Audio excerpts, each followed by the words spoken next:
सबसे पहले एक प्रश्न, क्या आपको बाबा मिला? हाँ, बाबा मिला कि नहीं? हाथ उठाओ जिसको बाबा मिला। बाबा मिला है ना। क्योंकि देखो, आज बाबा हमें कहते हैं हर आत्मा को बाप का परिचय दो, है ना। तो कई बार बच्चे भी मुरली पढ़ते हैं, मुरली सुनते हैं, मंथन करते हैं, ज्ञान सुनते हैं। अनेकानेक माध्यम बने हुए हैं ज्ञान सुनने के।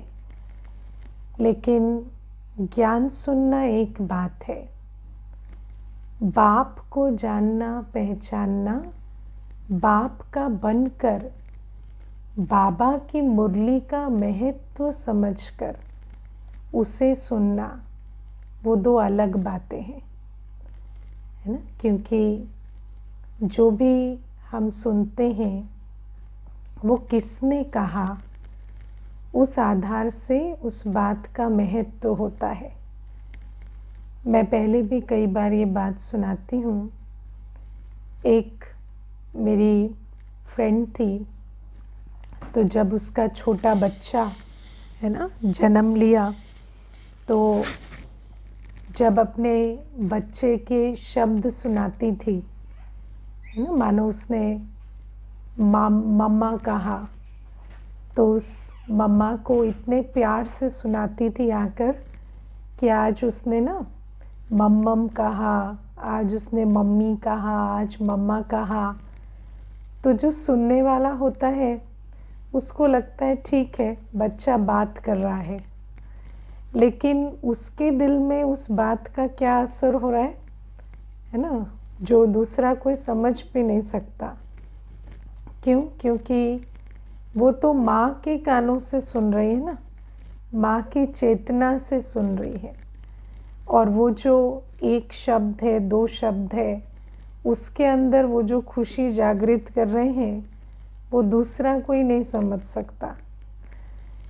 तो बाबा हमें इसीलिए कहते हैं कि ज्ञान सुनना, ज्ञान समझना एक तरफ, पर बाप के मिलने की खुशी, बाप का बनने की खुशी, ये अलग ही बात है ना। और बाबा हमें कहते हैं किसका ज्ञान है? परम पिता शिव बाबा का ज्ञान है। तो पहले तो हम दूसरों को समझाने की आज बाबा बात कहते हैं, लेकिन दूसरे को तो हम वही समझाएंगे ना जो स्वयं समझा होगा। और बाबा आज हमें ये नहीं कहते कि तुम जाकर दूसरों को भगवान का परिचय दो। बाबा कहते बाप का परिचय दो। तो पहले तो मेरा बाप, मेरा बाबा, उस अनुभव में स्वयं को स्थित करें, तब तो दूसरे को भी अनुभव कराएं कि अच्छा ये तुम्हारा भी बाबा है। अब आप विचार करो कि आत्मा का पिता, पहले तो हमें यही नहीं पता था कि हम शरीर प्लस आत्मा है, सोचते थे शरीर ही है, लेकिन शरीर प्लस आत्मा है हम। और शरीर के पिता को हम जानते हैं, लेकिन आत्मा 63 जन्मों से अनाथ रही है ना। वैसे तो 84 जन्मों से ही बिछड़ी हुई रही है, लेकिन पहले सतयुग त्रेता युग में तो कम से कम वर्षा था साथ में, लेकिन बाद में तो बिल्कुल ही 63 जन्मों से आत्मा अनाथ रही है। इसलिए बाबा कहते कि आत्मा जो निधन की रही है, अनाथ रही है, उस आत्मा को आज माता पिता मिला, माता पिता की पालना मिली। अब आप दुनिया में भी विचार करो कि एक बच्चा है जिसके माता पिता हैं और दूसरा है जो माता पिता की पालना से वंचित है। दोनों में कितना अंतर होता है। मुझे याद है एक बार कोई अपना अनुभव सुना रहे थे कि किसी मिशनरी में कोई एक स्थान था जहाँ पर बहुत सारे छोटे छोटे अनाथ बच्चे रखे जाते हैं, तो जिनको भी माता पिता छोड़ देते हैं या किसी कारण से है ना दूर हो जाते हैं, तो उनकी वहाँ पालना होती है। तो जब वो आत्मा गई उस ऑर्फनेज में, जो छोटे छोटे बच्चे थे वहाँ पर, बहुत छोटे, 2 वर्ष 3 वर्ष 4 वर्ष, तो जब वो वहाँ अंदर प्रवेश किए तो एक बहुत आश्चर्यजनक चीज़ वहाँ देखी कि वहाँ बिल्कुल पिन ड्रॉप साइलेंस था। कोई भी बच्चा रो नहीं रहा था। और सोचो आप, इतने छोटे छोटे बच्चे हो, वो भी इतनी संख्या में, और रोए ना, ये तो बड़ी अचरज की बात है। लेकिन वहाँ एक भी कोई आंसू नहीं बहा रहा था, चिल्ला नहीं रहा था, रो नहीं रहा था। तो उस आत्मा ने पूछा जो एडमिनिस्ट्रेशन वाले थे उनको कि क्या रहस्य है कि यहाँ कोई भी बच्चा रो नहीं रहा। तो कहते हैं ये जो बच्चे हैं ना, ये रो रो के थक चुके हैं, इनको पता है कि इनको कोई चुप कराने नहीं आएगा, तो इसीलिए ये और रोते नहीं हैं। इनको सबको मालूम है कि कितना भी हम रोएं, हमें कोई गोद नहीं मिलने वाली, तो इसीलिए ये अब रोते नहीं हैं। तो आप विचार करो कि एक बच्चा जो माता पिता की पालना में पलता है और एक बच्चा जो दूर रहता है, उसमें कितना अंतर है। शरीर के रूप से भी, भोजन खिलाने वाला, गोद में खिलाने वाला ऐसा कोई ना हो तो कितने सारे उनमें चेंजेस आ जाते हैं। तो बाबा कहते चलो शरीर के रूप से तो मेजॉरिटी यहाँ जो बैठे हैं वो भाग्यवान होंगे कि माता पिता की पालना में पले। इसमें मैं एक और बात भी बताती हूँ।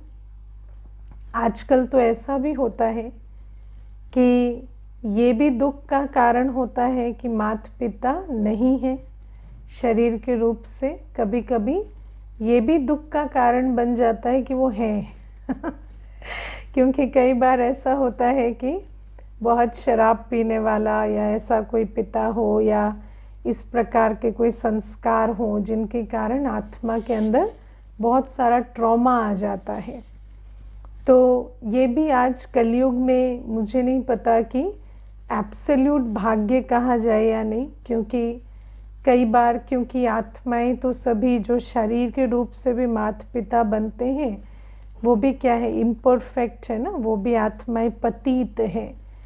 तो जो पतित आत्माएं जब शरीर के रूप से माता पिता भी मिलते हैं तो उसको भी सदा भाग्य नहीं कहा जाता, क्योंकि कई बार ऐसा होता है कि उसी कारण से आत्मा बहुत सफ़र भी करते हैं।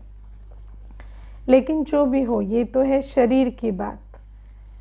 लेकिन बाबा कहते हैं आत्मा तो 63 जन्मों से बिल्कुल निधन की रही है और अब आत्मा को पिता मिला है।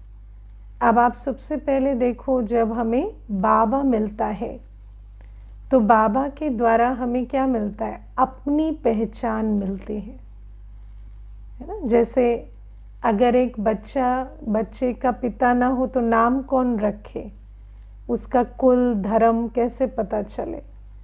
तो ऐसे ही हम आत्माओं को अपना कुल, अपना धर्म, अपने गुण विशेषताएं, अपना नाम तक नहीं मालूम था। ये भी नहीं मालूम था कि मैं आत्मा हूँ। ये तो बाबा आते हैं तो हमें परिचय देते हैं। कभी कभी मैं विचार करती हूँ, देखो कई बार कुछ आत्माएं होती हैं दुनिया में जो थोड़े नई आत्माएं होती हैं, है ना, जो आपको पता है ना, जैसे आज बाबा ने कहा कि कोई 1 जन्म लेता है, कोई 84 जन्म लेता है, कोई 80 जन्म लेता है। तो ऐसी भी आत्माएं हैं इस धरा पर अभी जो पहले जन्म में है। तो जो पहले जन्म में है उनकी अवस्था, वर्तमान अवस्था औरों से बहुत अच्छी होती है। क्यों? क्योंकि वो जो है वो अभी पतित नहीं बनी है ना, जो भी आप ये गुरु सन्यासी आजकल देखते हो, जो जिनका बहुत मान है दुनिया में, ये सब कौन है? ये पहले जन्म वाली आत्माएं हैं। और क्योंकि ये फर्स्ट जन्म में है, तो इसी कारण से इनके अंदर अपनी ताकत, आत्मिक स्थिति की ताकत बहुत अच्छी है। और ये अपने जीवन में, है ना, शरीर के द्वारा या मन बुद्धि के द्वारा कर्म को है ठीक रख पाते हैं। निर्णय शक्ति अच्छी है, परख शक्ति अच्छी है। जो भी एक शक्तिशाली आत्मा का के गुण है, जो भी एक सतो अवस्था वाली आत्मा की स्थिति होनी चाहिए, वो इनके अंदर भी होती है। लेकिन कोई ऐसी आत्मा नहीं जो दूसरी आत्मा को उसकी पहचान दे दे, है ना। कई बार हम किसी आत्मा की स्थिति से इम्प्रेस हो सकते हैं कि वो आत्मा बहुत श्रेष्ठ है, या उसके अंदर परख शक्ति है, निर्णय शक्ति है, या उनके अंदर कुछ ऐसी शक्तियाँ भी नज़र आती हैं जो लगता है कि ये तो बहुत एक्स्ट्रॉर्डनरी है या अच्छी है। लेकिन कोई ऐसी आत्मा इस दुनिया में नहीं जो दूसरी आत्मा को उसकी पहचान दे दे या उसको शक्तिशाली बना दे। वो स्वयं होंगे शक्तिशाली, लेकिन दूसरे को नहीं बना सकते। दूसरा सिर्फ इम्प्रेस होता रहेगा, है ना, उनकी मीठी बातें सुन के या उनकी जो बातें सुन के उनके प्रभाव में अपने आप को थोड़ा थोड़ा धुला धुला महसूस करेगा। लेकिन वो आत्मा इनको पहचान दे दे, शक्ति दे दे, ऐसा नहीं हो सकता। क्योंकि आज बाबा कहते हैं कि परम पिता एक मैं ही हूँ। आज बाबा कहते हैं क्राइस्ट भी किसी की सदगति नहीं कर सकते। दुर्गति से सदगति करना, गिरे हुए को उठाना, आत्मा को पहचान देकर शक्ति भरकर पुनः उसकी वास्तविकता में स्थित करना, ये कार्य एक शिव बाबा ही करते हैं। और शिव बाबा आकर हमें हमारा नाम बताते हैं। सबसे पहले तो हमें पहचान देते, तुम आत्मा हो। हम तो सोए पड़े थे, हमें तो मालूम भी नहीं था मैं आत्मा हूँ। लेकिन शिव बाबा आकर कहते उठो जागो मेरे बच्चे, तुम शरीर नहीं हो, तुम आत्मा हो। और तुम्हारा जो कुल है वो बहुत ऊंचा है। तुम तो वर्तमान ब्राह्मण कुल की आत्मा हो, कल देवी कुल की आत्मा हो। तुम्हारा स्वधर्म कितना मीठा है, तुम शांति पवित्रता के स्वधर्म वाली आत्मा हो। अब आप सोचो, अगर किसी को अपने धर्म का नहीं पता, अपनी धारणाओं का नहीं पता, तो क्या होता है, वो जिस धर्म की आत्मा से मिलेगी उसके धर्म में, पर धर्म में रच जाएगी या रम जाएगी। यही होगा ना। जिसके धर्म में रहेंगे, जिसके अंग संग रहेंगे, उनके संग का रंग उसे लग जाएगा। जैसे वो कहानी कई बार सुनाती हूँ ना, कि एक चूज़ा था, नहीं एक ये था, ये ईगल का बच्चा था, है ना। लेकिन वो चूज़ों के बीच रहा, क्योंकि जो ईगल थी उसने अपना अंडा जो है वो चूज़ों के बीच दे दिया था। तो क्योंकि ईगल के बच्चे को नहीं पता था कि मैं इनका बच्चा हूँ, तो वो जिसके संग रहा वो यही समझने लगा कि मैं तो इनके जैसा हूँ। लेकिन जिस दिन उसने बड़े होकर देखा, एक बार उड़ान भरते एक ईगल को आसमान में, तो उसने पहली बार विचार किया, ये तो कुछ मेरे जैसे लग रही है, क्या मैं इसके जैसा हूँ। तो फिर उसने भी सोचा, अगर ये इतनी ऊंची उड़ान भरते हैं तो मैं भी क्यों ना पंख फैलाकर कोशिश करूँ। और जैसे उसने कोशिश की तो वो उड़ गया, तो उसको अपनी पहचान मिली कि मैं वो नहीं हूँ जो मैं समझ रहा था। तो बाबा कहते इसी प्रकार से जब तक आत्मा का पिता नहीं आता, तो हम भी आत्मा की, और वो भी खासकर जो हम 33 करोड़ आत्माएं हैं, क्योंकि आत्माओं में भी बहुत वैरायटी है। लेकिन बाबा किसको पढ़ाते हैं? ब्राह्मण देवी देवता धर्म वाली आत्माओं को। तो हम आत्माओं को, जो हम ब्राह्मण देवी देवता आत्माएं हैं, हमें हमारे कुल की, हमारे धर्म की पहचान बाबा देते हैं। बाबा हमें पहचान देते हैं कि हम वास्तव में कौन हैं। और फिर क्या होता है, पर धर्म से भटकना शुरू होता है।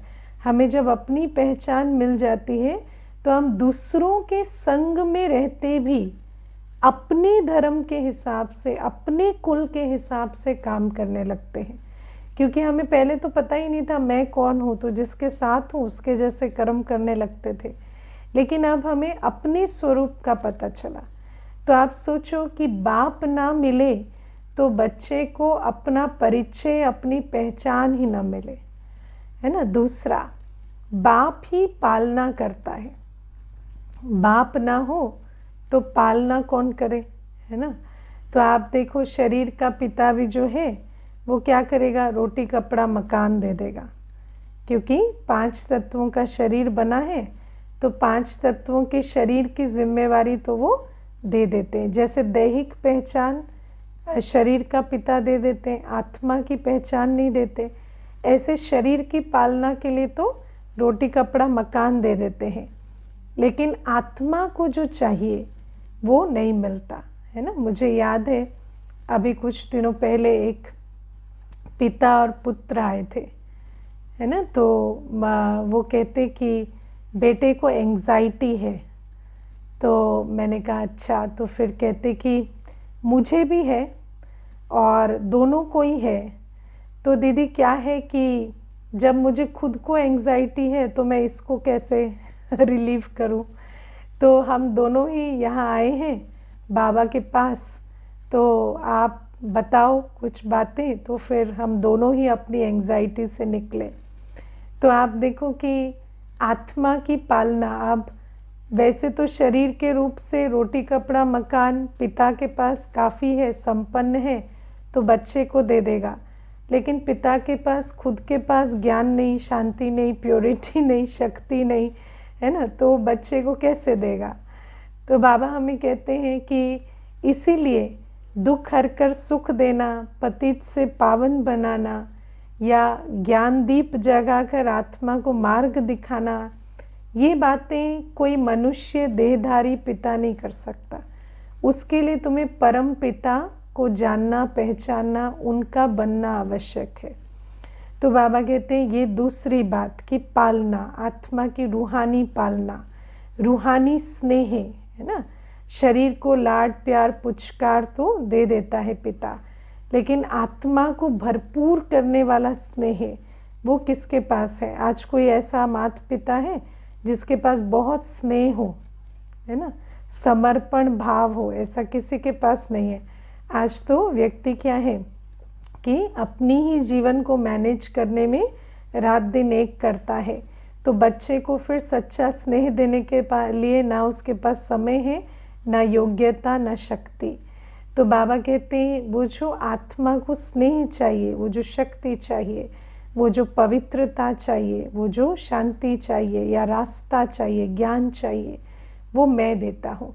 तो आत्मा की पालना करने वाला शिव बाबा। उसके बाद जैसे आप देखो कि छोटा बच्चा होता है तो बचपन से ही उसको पिता जो होता है वो लक्ष्य देता है। किसको देता है लक्ष्य? उसके देहाभिमान को, है ना, लक्ष्य देता है ना, तुम्हें इतना बड़ा बनना है, इस कॉलेज में एडमिशन लेना है, उस यूनिवर्सिटी में जाना है, इतना कमाना है। क्यों? क्योंकि पिता भी देहाभिमान में है, तो उसके लक्ष्य भी कैसे रहे हैं, देहाभिमान की पूर्ति के लक्ष्य रहे हैं।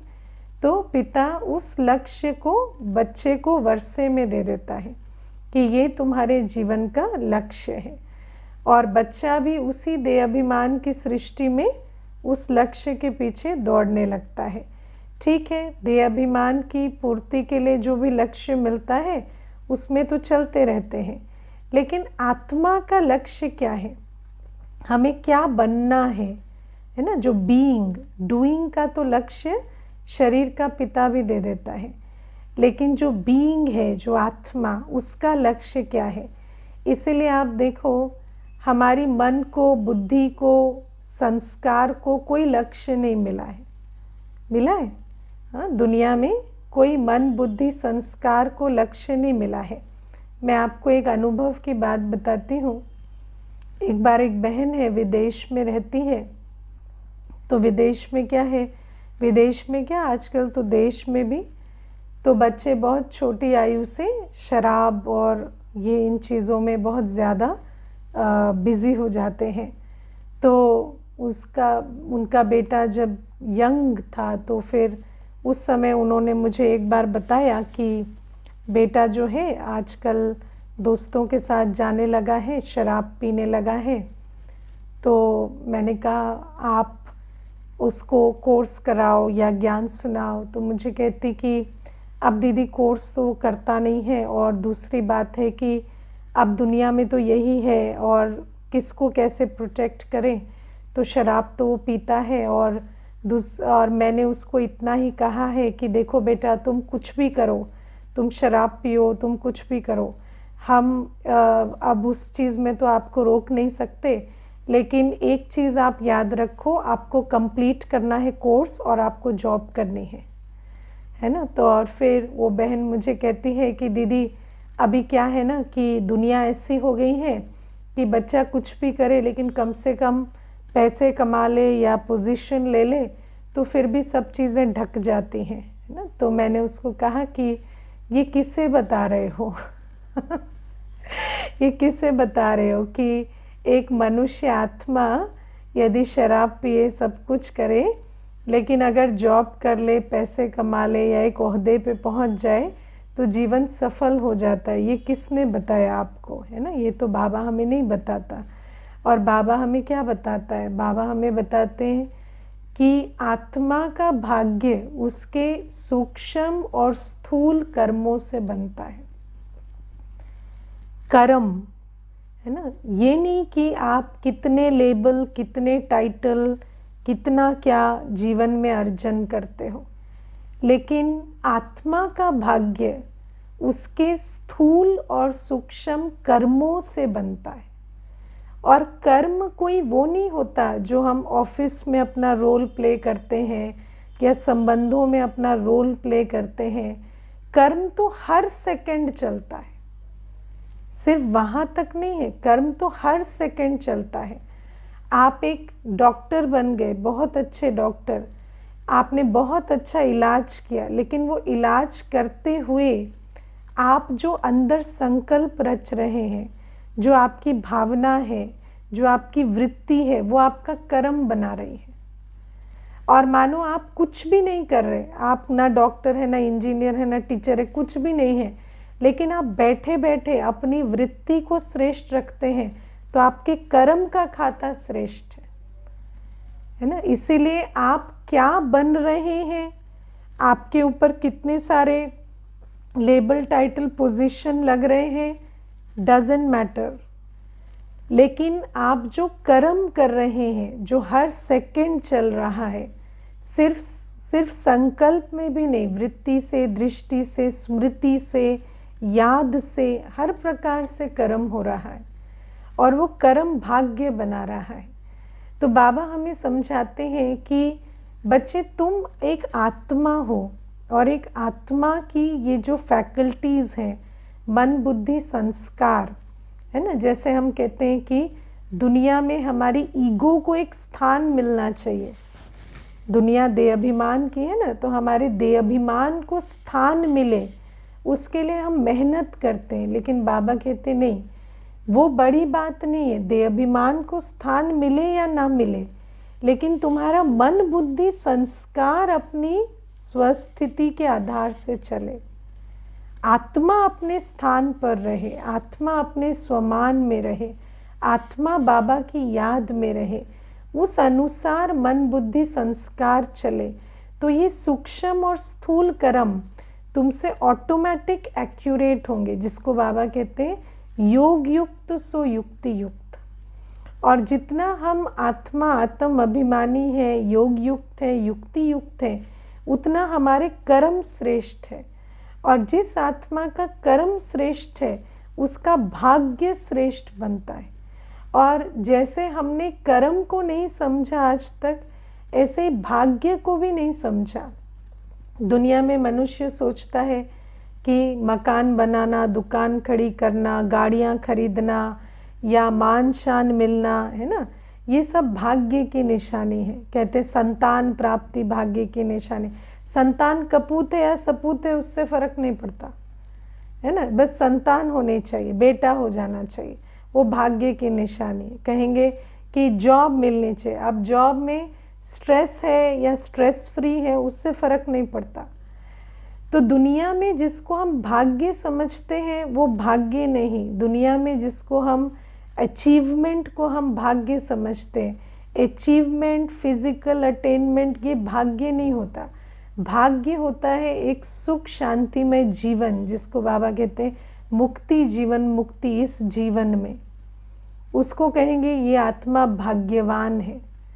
तो बाबा कहते हैं ये जो आज तक तुम्हारे देह अभिमान को तो लक्ष्य मिला है, आज तक तुम्हें शरीर के पिता माता ने देह अभिमान की पूर्ति का लक्ष्य तो बहुत अच्छा पक्का कराया है, लेकिन तुम आत्मा का क्या लक्ष्य है, तुम आत्मा का ध्येय क्या है। इसीलिए आज तक हम सब कुछ पढ़ते लिखते, लेकिन हमारे मन बुद्धि से क्या करना है, क्या हमारी स्थूल इंद्रियों की भी क्या मर्यादा है, वो हमने कभी नहीं सीखी। हमने सोचा कि the end justifies the means, अंत भला तो सब भला। हमने सोचा कि अगर नौकरी लग रही है, पैसा आ रहा है तो सब ठीक है। नहीं, नौकरी लग रही है, पैसा आ रहा है तो सब ठीक नहीं है। अगर हमारी जीवन मर्यादित रही है, अगर हमने विकर्म किए हैं स्थूल इंद्रियों से या सूक्ष्म इंद्रियों से, तो हमें भोगना पड़ेगा। इसीलिए बाबा कहते हैं कि मैं आत्मा को लक्ष्य देता हूँ। आज बाबा ने पवित्रता का कितना बड़ा लक्ष्य दिया हमें बाबा ने कहा कि तुम योगी बनो, पवित्र बनो, मन वचन कर्म से पवित्र बनो, संकल्प श्वास में भी पवित्र बनो, है ना, स्वप्न में भी, संकल्प में भी पवित्र बनो। और बाबा ने कहा तुम योगी बनो, आत्मा का बुद्धि योग एक बाबा से रहे।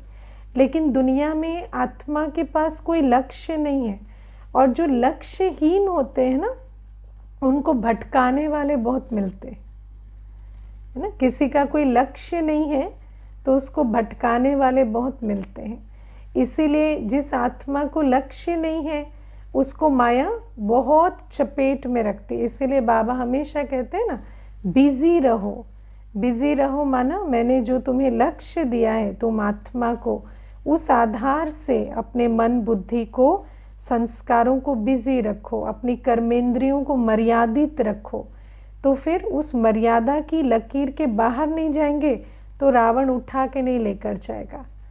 लेकिन अगर लक्ष्य नहीं होता तो रावण घड़ी घड़ी आकर आत्मा को उठा के ले जाता है, या आत्मा रहती ही शोक वाटिका में है ना। तो बाबा हमें ये बातें समझाते हैं कि जब लक्ष्य है तो आत्मा को रावण भी, है ना, जल्दी भटका नहीं सकता। तो ये जो सारी चीज़ें हैं, आत्मा की पहचान, आत्मा की पालना, आत्मा का लक्ष्य, और बाबा कहते हैं उसके बाद मैं सिर्फ ये देता नहीं, लेकिन मैं तुम्हें रोज़ अभ्यास कराता हूँ, रोज़ पुरुषार्थ कराता हूँ, रोज़ पढ़ाता हूँ, है ना, रोज़ रिमाइंड कराता हूँ। तो आप सोचो कि, लेकिन ये जो सबसे बड़ी बात है कि हम सरेंडर करते हैं पिता की अथॉरिटी को। क्या बाबा हमें जो पहचान देते हैं, जो पालना देते हैं, क्योंकि बाबा से पहचान लेने के लिए हमें समझना पड़ेगा मैं आत्मा हूँ, ये मेरा बाबा है, और ये जो पहचान देते हैं मैं वही हूँ, है ना। क्योंकि जो हमें दुनिया के हिसाब से जो देह अभिमान की परत चढ़ी हुई है, वो बार बार अपना सर उठाएगी कि तुम कहाँ शांत पवित्र हो, तुम्हारी तो ये पसंद है, ये नापसंद है, ये तुम्हारी आदतें हैं। लेकिन बाबा कहते हैं तुम सदा मेरी जो श्रीमत है उस पर चल सको, उसके लिए तुम्हें पिता के रूप में मुझे स्वीकार करना पड़ेगा। पिता की कितनी अथॉरिटी होती है ना जीवन में, है ना, लौकिक पिता की भी कितनी मान कर चलते हैं। तो ऐसे परम पिता को सरेंडर करना पड़े। अगर बाबा से पालना लेनी है तो अपने आप को आत्मिक स्थिति में रखना पड़ेगा, बाबा के नज़दीक रखना पड़ेगा, नहीं तो बाबा पालना कैसे देंगे। और बाबा ने जो लक्ष्य दिया है उस लक्ष्य को घड़ी घड़ी बुद्धि में फिराना पड़ेगा। इसीलिए बाबा कहते हैं ये जो मैं पिता हूँ और मैं जो तुम्हें ये परिचय देता हूँ, पालना देता हूँ, इससे मेजॉरिटी आत्माएं आज इस दुनिया में वंचित हैं। और आज आप विचार करो, किसी के भी जीवन में आप देखो, मेजॉरिटी के जीवन में समस्या किस चीज़ की है? समस्या शरीर की नहीं है। आज जो समस्या है धन की नहीं है ज़्यादा, आज समस्या है आत्मिक स्थिति की। आज मन बुद्धि संस्कार कंट्रोल में नहीं है। यही समस्या हर आत्मा फेस कर रही है, क्योंकि शरीर के रूप से तो लौकिक पिता सब कुछ देकर चले जाते हैं, लेकिन जो आत्मा है वो अनाथ है, उसके पास न दिशा है, न पालना है, न परिचय है। तो बाबा कहते हैं ये जो सारे मेरे बच्चे निधन के बन के घूम रहे ना, इनको तुम मेरे नज़दीक लाओ, इनको तुम मेरा बनाओ, इनको तुम बाप से मिलाओ। एक बिछड़े हुए बच्चे को बाप से मिलाना कितना पुण्य का काम है ना। तो बाबा कहते ये पुण्य का काम तुम करो। और फिर आप विचार करो कि ये तो मैंने आपको सिर्फ एक जो बाबा ने सार लक्ष्य दिया उसके विषय में थोड़ा मंथन करके सुनाया, लेकिन दूसरी बात है, बाबा आज हमें कहते हैं कि मैं सिर्फ पिता नहीं हूँ। आप 32 गुण बाबा के याद करो, जो चित्र है ना, तो बाबा सिर्फ परम पिता नहीं है, परम शिक्षक सतगुरु भी है, प्लस बाबा के 32 गुण हैं, कर्तव्य उसमें समाये हुए हैं। और आज बाबा मुख्य मुरली में 2 बातों के बारे में बताते हैं कि शिव बाबा ही गीता ज्ञान दाता है ना। और आप सोचो कि गीता की इस दुनिया में कितनी महिमा है, और गीता के वचनों अनुसार गीता सद्गति का शास्त्र है। गीता के द्वारा आत्मा को सद्गति मिलती है, या गीता के द्वारा आत्मा को अनेक धर्मों का विनाश करा एक सद्धर्म की स्थापना होती है। लेकिन बाबा कहते ये उस गीता के द्वारा नहीं होती जो श्री कृष्ण ने अर्जुन को सुनाई युद्ध क्षेत्र में, है ना। अब आप विचार करो, आप गीता पढ़ रहे हैं, किताब है ना, जो दुनिया में गीता समझते हैं जिसे, वो पढ़ रहे हैं। वो किसकी कहानी है? श्री कृष्ण ने अर्जुन को युद्ध क्षेत्र में जो बात सुनाई वो आप पढ़ रहे हैं। ना आप श्री कृष्ण हैं, ना अर्जुन है, ना आप युद्ध क्षेत्र में, ठीक है। तो आपके लिए उस गीता का क्या रेलेवेंस है कोई रेलेवेंस? ना आप श्री कृष्ण हैं, ना आप अर्जुन हैं, ना आप युद्ध क्षेत्र में, है ना। देखो अभी पीछे कोर्स करा रही थी तो बहुत सारे यूथ बैठे थे, कुमार। तो जब भी गीता की बात आए तो वो कहें कि गीता राइट है, क्योंकि अर्जुन तो युद्ध क्षेत्र में थे ना, तो युद्ध क्षेत्र वाले को वो ज्ञान राइट है कि आप मर्डर करो या आप मारो, है ना। तो युद्ध में जो है उसको तो यही कहेंगे ना कि आप मारो, नहीं तो विजयी कैसे बने। तो मैंने उनको पूछा, आप में से कोई भी है जो आर्मी में जाना चाह रहे हैं या जा रहे हैं? तब अग्निवीर के फॉर्म निकले थे ना, तो मैंने उनको बोला आपके फॉर्म भरवा दें आप सबके। तो कोई किसी ने भी हाथ नहीं उठाया। तो मैंने कहा ना आप युद्ध में हैं, ना आप जा रहे हैं, तो आप वो शास्त्र क्यों पढ़ रहे हैं जो सिर्फ युद्ध के लिए बना है? क्योंकि आपके वचनों अनुसार उस शास्त्र की जो उपयोगिता है वो सिर्फ युद्ध क्षेत्र के सैनिक के लिए है। ना आप सैनिक हैं, ना आप सैनिक बनना चाह रहे हैं, तो आप उस शास्त्र को क्यों पढ़ रहे हैं? तो उसका उनके पास कोई उत्तर नहीं था। तो बाबा हमें कहते हैं कि आप सोचो, इतनी ऊंची गीता, भगवानुवाच गीता, जिस गीता से हर आत्मा को सद्गति प्राप्त हो सकती थी, उस गीता को हमने कितना लिमिटेड इन कॉन्टेक्स्ट कर दिया, क्योंकि हमने उसको एक युद्ध क्षेत्र का, मनुष्य आत्माओं को शरीर छुड़ाने की प्रेरणा देने का ज्ञान बना दिया। तो बाबा हमें कहते हैं कि उस गीता से तो सद्गति नहीं होगी, और इसीलिए बाबा हमें समझाते हैं कि वास्तव में जो भगवानुवाच है वो किस समय बाबा सुनाते हैं। बाबा कहते हैं पहले तो भगवान को समझो कि भगवान कौन है। परम पिता शिव बाबा भगवान है, और भगवान आकर किस रथ में बैठकर गीता सुनाते हैं, ब्रह्मा के तन में बैठकर। और कौन सी गीता सुनाते हैं, ये जो मुरली है। और बाबा कहते हैं ये गीता हर आत्मा के लिए है, और हर आत्मा जब इस गीता का ज्ञान को धारण करती है, जब इस गीता के वचनों अनुसार अपने कर्मों को बदलती है, तो उस आत्मा को जीवन मुक्ति की प्राप्ति होती है, और अनेक धर्मों का विनाश हो, एक सद्धर्म की स्थापना होती है। तो बाबा कहते हैं सबको बाप का परिचय दो, निराकार शिव पिता ही भगवान है ये समझाओ, और भगवानुवाच गीता इस समय चल रहे हैं ये समझाओ। और फिर बाबा हमें ये भी कहते गीता के साथ रुद्र ज्ञान यज्ञ भी है। तो बाबा कहते हैं शिव श्री कृष्ण ने गीता सुनाई और रुद्र ज्ञान यज्ञ, लेकिन बाबा कहते हैं रुद्र शिव बाबा ही गीता भी सुनाते हैं, और उसी के साथ विनाश ज्वाला प्रज्वलित होती है। और बाबा आज कहते हैं कल पहले भी ये बॉम्ब्स रखने के लिए नहीं बनाए थे, इनको पानी में नहीं डाला था, इनसे विनाश ज्वाला ज़रूर प्रज्वलित होगी।